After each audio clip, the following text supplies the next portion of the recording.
আসসালামু আলাইকুম everyone, welcome back to my channel. কেমন আছেন আপনারা সবাই? আজকে আমি আপনাদের সাথে শেয়ার করব জনপ্রিয় তেহরি রেসিপি। তেহরি রান্না করার জন্য এখানে আমি 700 গ্রাম গরুর মাংস নিয়েছি। এগুলোকে আমি ছোট ছোট পিস করে কেটে নিয়েছি। তেহরি রান্না করার জন্য মাংসগুলোকে ছোট ছোট পিস করে কেটে নিতে হয়, আর হাড় ও চর্বি সহ মাংসটা নিলে বেশি ভালো হয়। তেহরি রান্না করার জন্য চালের থেকে মাংসের পরিমাণটা একটু বেশি নিতে হয়। এখানে আপনারা গরুর মাংসের পরিবর্তে খাসির মাংসটাও ব্যবহার করতে পারেন। দুটো দারচিনি, 4-5টা এলাচ, 4-5টা গোলমরিচ, জয়িত্রী ও হাফ জয়ফল দিয়ে আমি একটা মশলা তৈরি করে নিয়েছি। তেহরি রান্না করার জন্য এখানে আমি 500 গ্রাম চিনি গুঁড়া চাল নিয়েছি। আপনারা চাইলে যে কোনো সুগন্ধি চাউল এখানে ব্যবহার করতে পারেন। এখানে চুলাতে একটা প্যান বসিয়ে আমি এখানে 1 কাপ পরিমাণ সরিষার তেল দিয়ে দিচ্ছি। তেহরি রান্না করার জন্য সরিষার তেলটাই ব্যবহার করা হয়। তেলটা গরম হয়ে যাওয়ার পর এখানে আমি 1 কাপ পরিমাণ পেঁয়াজ কুচি দিয়ে দিলাম।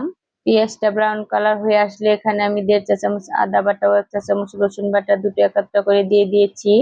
আদা রসুন বাটা দেওয়ার পর এগুলোকে আমি ভালোভাবে একটু ভেজে নেব যাতে এর বাজে গন্ধটা চলে যায়। এখানে আমি দিয়ে দিব গরুর মাংসগুলো দেওয়ার পর আমি মশলার সাথে ভালোভাবে মিশিয়ে নিব। মাংসগুলোকে ভালোভাবে কষানোর জন্য আমি 3-4 মিনিটের জন্য ঢাকনা দিয়ে ঢেকে দিব। তেহারি রান্না করার জন্য এখানে হাড়ের থেকে মাংসের পরিমাণটা বেশি নিলে তেহারি খেতে বেশি ভালো লাগে। এই তেহারিটা রেস্টুরেন্টের তেহারির থেকেও খেতে বেশি ভালো লাগে। তো আপনারা এভাবে বাসায় রান্না করবেন, অবশ্যই ভালো লাগবে। ঢাকনাটা খুলে এখানে আমি অ্যাড করে দিচ্ছি আমার সেই তৈরি করা মশলাটা দেওয়ার পর ভালোভাবে মিশিয়ে নিচ্ছি। এখানে জয়ফল ও জয়িত্রী খুব তীব্র সুগন্ধিযুক্ত মশলা ও ঝাঁঝালো, তাই এটা কম করে ব্যবহার করতে হয়। দিয়ে দিয়েছি স্বাদমতো লবণ। 7টা কাঁচামরিচ আমি মাঝখান দিয়ে ফালি করে কেটে দিয়ে দিচ্ছি। কাঁচামরিচটা দেওয়ার পর মাংসগুলোর সাথে ভালোভাবে মিশিয়ে নিব। আর এরপর এখানে অ্যাড করে দিব 1 কাপ পরিমাণে টক দই। টক দইটা দিয়ে নেড়েচেড়ে মিশিয়ে নেওয়ার পর আমি এটাকে ঢাকনা দিয়ে রান্না করে নিব 30 থেকে 35 মিনিটের মতো। আর আমি এখানে কোনো পানি ইউজ করব না। আপনাদের যদি পানি ব্যবহার করার প্রয়োজন হয় তাহলে অবশ্যই আপনারা এখানে গরম পানি অ্যাড করে দিবেন। তেহারি রান্না করার জন্য এখানে মাংসগুলোকে ভালোভাবে সিদ্ধ করে নিতে হবে। এর মাঝে আমি কয়েকবার ঢাকনাটা খুলে ভালোভাবে নেড়েচেড়ে দিয়েছি। এখন চুলার আঁচটাকে একদম লোতে করে মাংসটাকে সিদ্ধ করে নিতে হবে। আমি 35 মিনিটের মতো মাংসটাকে রান্না করে নিয়েছি। মাংসের ঝোলটাও শুকিয়ে এসেছে। এ পর্যায়ে আমি মাংসগুলোকে একটা প্লেটে উঠিয়ে নিব। এক এক করে সবগুলো মাংস আমি এখানে উঠিয়ে নিচ্ছি। দেখেন আমার সবগুলো মাংস ওঠানো হয়ে গেছে। এগুলোকে আমি এখন একটা সাইডে রেখে দিব। মাংসটা ওঠানোর পর প্যানেতে যে তেলটা রয়ে গেছে এই প্যানেতে আমি তেহারির চালটাকে ভেজে নিব। এখানে এক্সট্রা কোনো তেল ব্যবহার করব না। চাউলটা দেওয়ার পর আমি কিছুক্ষণের জন্য চাউলটাকে ভালোভাবে ভেজে নিব। চাউলটাকে ভালোভাবে ভেজে নিলে তেহারিটা অনেক ঝরঝরে হবে। কিছুক্ষণ ভেজে নেওয়ার পর এখানে আমি এড করে দিব স্বাদমতো লবণ। লবণটা দেওয়ার পর আমি আরো কিছুক্ষণ চালগুলো ভেজে নেব। চাউলটা ভেজে নেওয়া হয়ে গেলে আমি এখানে গরম পানি অ্যাড করে দিব। আপনারা অবশ্যই চেষ্টা করবেন তেহারিতে গরম পানিটা অ্যাড করার জন্য। 500 গ্রাম চাউলের জন্য আমি এখানে 1.5 কেজি পানি অ্যাড করব। আমি এখানে ফুটন্ত গরম পানি দিয়ে দিচ্ছি।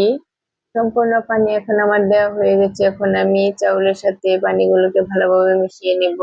এরপর ঢাকনা দিয়ে ঢেকে রান্না করে নিচ্ছি। ঢাকনাটা খুলে ফ্লেভারের জন্য দুটো আস্ত কাঁচামরিচ দিয়ে দিলাম। এ পর্যায়ে আমি ঢাকনাটা খুলে চাউলগুলোকে ভালোভাবে উল্টে পাল্টে নেড়ে চেড়ে দিচ্ছি। এরপর এখানে এড করে দিলাম 1 টেবিল চামচ গুঁড়া দুধ। গুঁড়া দুধটা দেওয়ার পর ভালোভাবে নেড়ে চেড়ে মিশিয়ে নিতে হবে। বেশ কিছুক্ষণ নেড়ে চেড়ে দেওয়ার পর আমি আবার ঢাকনা দিয়ে ঢেকে রান্না হতে দিব। আপনারা চাইলে এখানে গরুর দুধও ব্যবহার করতে পারেন। সেক্ষেত্রে পানির পরিমাণটা একটু কমিয়ে দিতে হবে। চাউলের পানিটা এখন শুকিয়ে এসেছে। এখন আমি এ পর্যায়ে মাংসগুলোকে অ্যাড করে দিব। মাংসগুলো দেওয়ার পর এখানে আমি চাউলের সাথে ভালো করে মাংসগুলোকে মিশিয়ে নিব।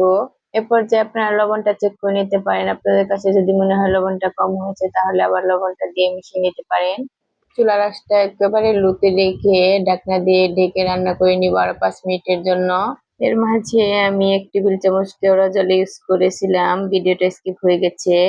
তো 5 মিনিট পর ঢাকনাটা খুলে আপনাদেরকে দেখাচ্ছি তেহারিটা কত সুন্দর ঝরঝরে ও পারফেক্ট হয়েছে। তো ফাইনালি রেডি হয়ে গেল আমাদের এই তেহারিটা। এটা যে কোনো রেস্টুরেন্টের তেহারির থেকেও কোনো অংশে কম নয়। দেখা হবে নতুন কোনো ভিডিও নিয়ে। সে পর্যন্ত সবাই অনেক বেশি ভালো থাকবেন। আল্লাহ হাফেজ।